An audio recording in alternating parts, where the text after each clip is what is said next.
Hello दोस्तों, स्वागत है आप सभी का टू द पॉइंट के इकोनॉमी के सेशंस में।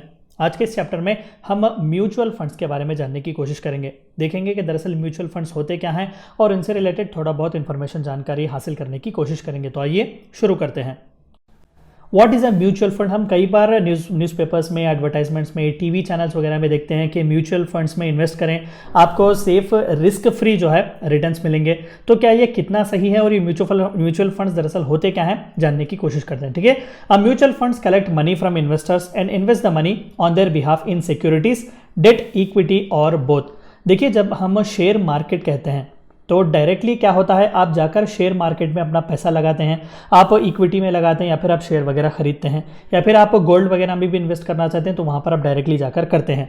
लेकिन मान लेते हैं कि आपको ना ही शेयर्स का कोई नॉलेज है, ना ही आपको गोल्ड वगैरह का किसी भी बिजनेस का आपको नॉलेज नहीं है, लेकिन आपके पास मनी है, आपके पास पैसा है और आप उसे इन्वेस्ट करना चाहते हैं। तो आप कर क्या सकते हैं, आप यानी कि एक चंद इन्वेस्टर जो है वो मिलकर एक फंड बनाते हैं जिसे एक इन्वेस्टर के हाथ में दिया जाता है। ऑफकोर्स आप खुद भी एक इन्वेस्टर हैं, लेकिन एक म्यूचुअल फंड का ओनर होता है। ठीक है, तो ऑन बिहाफ ऑफ यू, यानी कि आप सभी का जो क्लस्टर्स है इन्वेस्टर्स का, आपके पैसे को लेकर वो म्यूचुअल फंड का मैनेजर उसे कहीं ना कहीं इन्वेस्ट करता है। ठीक है, तो ये प्रोफेशनल एक ब्रोकर होता है, प्रोफेशनल एक म्यूचुअल फंड का एक ओनर होता है। ठीक है, तो उसके हाथ से जो है आप ये सभी अमाउंट्स, ये सभी पैसा जो है वो इक्विटी में, डेट में वगैरह या फिर जहां कहीं पर भी जो है आप वहां पर इन्वेस्ट कर सकते हैं।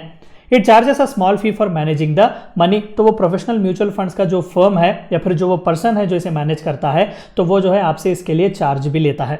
Mutual fund sectors are one of the fastest growing sectors in Indian economy that have potential for sustained future growth. बिल्कुल डायरेक्टली अगर आप जाकर शेयर्स में रखेंगे, अगर आपको सही नॉलेज नहीं है तो ऑफकोर्स आपके पूरे पैसे बर्बाद हो जाएंगे। अगर आपके पास पैसा है लेकिन इन्वेस्ट कहाँ पर करना है आपको पता नहीं है, तो mutual funds is best for you. Mutual funds make savings and investing simple and affordable. बिल्कुल, इवन ग्राउंड जीरो पर भी अगर आपकी नॉलेज हो इन्वेस्टमेंट से रिलेटेड, आप भी थोड़ा थोड़ा पैसा इन्वेस्टमेंट कर सकते हैं म्यूचुअल फंड के तहत। Anybody with an investable surplus of as little as a few hundred rupees can also invest in mutual funds। कई बार 10-20 रुपए के भी म्यूचुअल फंड्स आप खरीद सकते हैं।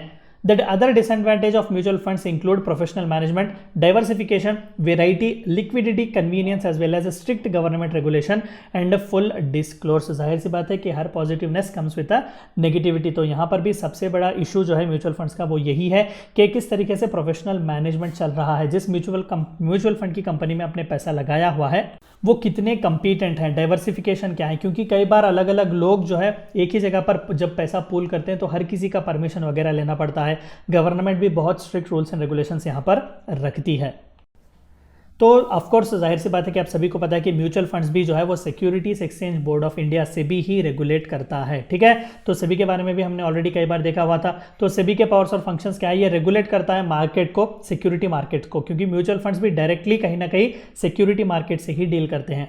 To regulate the activities of market intermediaries. बिल्कुल, जो म्यूचुअल फंड्स के मैनेजर्स होते हैं, म्यूचुअल फंड्स के कंपनीज वगैरह भी जो होते हैं, उन्हें भी जो है वो रेगुलेट करने की कोशिश करता है। Protection of interest of investors and security market. बिल्कुल, ये आपके इंटरेस्ट के लिए भी, आपका पैसे का नुकसान ना हो इसके लिए भी ये काम करता है। ठीक है, to oversee and administer regulations and other enactment related to securities market. जो कोई भी इंपॉर्टेंट एक्ट भारत सरकार वगैरह पास करती है, इसे भी जो है ये रेगुलेट करता है। ठीक है, and it also has powers to investigation. अगर कोई स्कैम, कोई फ्रॉड हो रहा है तो वहां पर भी आपको सेबी देखने को मिलेगा। तो ये थी चंद बातें जो आपको जाननी थी म्यूचुअल फंड्स के बारे में। Thank you for watching my video.